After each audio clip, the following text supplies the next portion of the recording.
you're experiencing account sync issues in Elden Ring, this guide will help you troubleshoot and resolve the problem effectively. Follow these steps to ensure your game syncs properly. Step 1. Check server status. Before making any changes, verify if the Elden Ring servers are online. You can check the official website or social media channels for any maintenance updates or outages. Step 2. Restart your game. Close Elden Ring completely and restart it. This can often resolve temporary glitches that may be causing sync issues.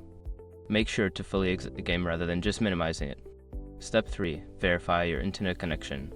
Ensure that your internet connection is stable. Disconnect and reconnect to your network, or try using a wired connection if you're on Wi-Fi.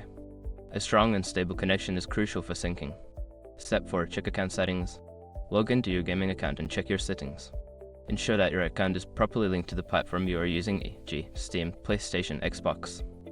Relinking your account can sometimes fix sync issues. Step 5. Reinstall the game. If the problem persists, consider uninstalling and reinstalling Elden Ring. This can help clear any corrupted files that may be causing the sync issue. Make sure to back up your save files if necessary. By following these steps, you should be able to resolve any account sync issues you encounter in Elden Ring.